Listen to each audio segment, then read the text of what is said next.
I'm here in Killian Court at MIT. 20 years ago, across the street at Kresge Auditorium, I attended an event held by MIT on investigating the mind that brought together Buddhist monks and cognitive scientists to explore what can be learned at the intersection of these two traditions. It's the same place that 33 years earlier staged major anti-war protest events at the height of the Vietnam War. Events that, among many students, also included MIT faculty like Noam Chomsky and Joseph Weizenbaum. Out of the Investigating the Mind dialogue in 2003, I felt deeply inspired and moved by the clarity of the scientific investigation between science and consciousness. While at the same time, I also felt that something really important was missing.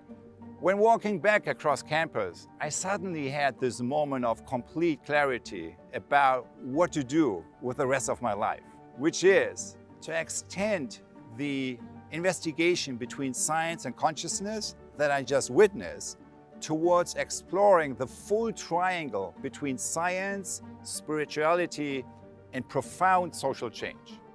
This resulted in founding a Cambridge-based circle that I co-convened with my colleagues Peter Senge and Arthur Zients that brought together people regularly in conversations around exploring the triangle and its interconnections. Inspired by these conversations, just a few years later, we decided to found the Presencing Institute. The founding impulse of the Presencing Institute is something very simple, which is to integrate all three dimensions of the triangle and the different lineages connected with that, which are, number one, action science and organizational learning. Number two, consciousness, particularly the interface between consciousness and science. And number three, civic engagement or planetary movement building.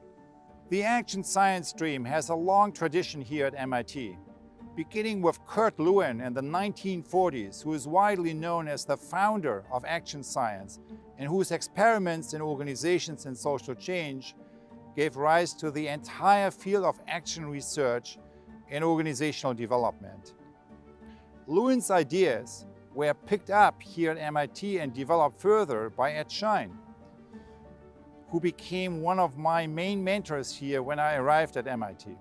Ed pioneered new models of action learning and helping, one that puts the learner into the driver's seat of change and the educator into the role of the coach. Sometimes later, Donella Meadows and Peter Senge joined the System Dynamics group at MIT. Donella Meadows became the lead author of Limits to Growth, which subsequently helped to spark the global environmental movement.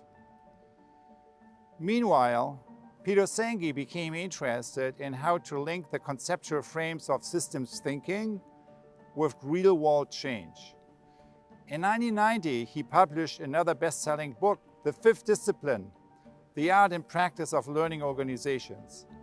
That book launched the topic of organizational learning practices in the boardrooms and companies and organizations worldwide. It was that lineage and tradition that drew me to MIT and that gave rise to what now is known as Teoría U. The second stream is rooted in the lineage of wisdom traditions around the world, including Eastern epistemologies, indigenous knowledge systems, and an exploration of the intersection between science and consciousness. Examples here are the work of Francesco Varela and Eleanor Roche, whose explorations of cognition and neuroscience have been foundational to the development of the original Teoría U framework.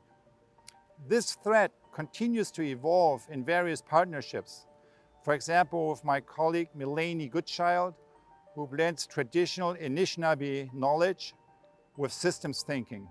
The third stream, civic engagement and planetary movement building, is grounded in countless initiatives and actions across the planet, including some of my own experiences as a young person in Germany, participating in the environmental, the anti-nuke, and the peace movement of the 1970s and the 1980s.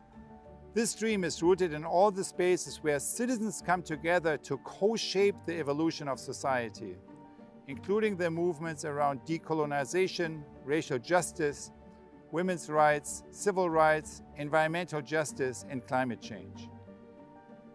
When we co-founded the Presencing Institute, the idea was simply that to address the challenges that are coming our way in this century, we need to integrate all three of these streams into a new body of methods and practice that evolves around learning from the emerging future rather than just reflecting on the experiences of the past. 20 years later, when I look back at all of this now, what, if anything, has changed? One, 20 years ago, when you try to talk to people about profound change, the concepts of Theory U, it was almost as if you needed to translate and explain like an alien language. Today, that's totally different. Today, you no longer need to explain why profound change is necessary. Everyone already knows that and experiencing that. The only question today is how we are going to go about it. And the second change is the concept of integrating the three streams, that we need a body of practices that integrates the three streams that I was mentioning before. And that idea, that concept was a far out idea 20 years ago. Today, it's much more accepted. Not only accepted, it's already well underway in many places. For example, when you look at the use of mindfulness in education, in health, in management, in leadership, all of these examples are very inspiring. Yet, if you double click on them, you often see they also can be a little bit limited because the power of mindfulness usually is applied to the cultivation of the individual. Very important foundation. But what's often missing is the transformation of the system, the transformation of the collective. And that's really what the key focus is of Theory U, to expand the power of mindfulness, to expand the power of awareness by also focusing on the transformation of the collective, on the evolution of the whole system. And that's what ULab is an invitation for you to explore and to apply it to your own context.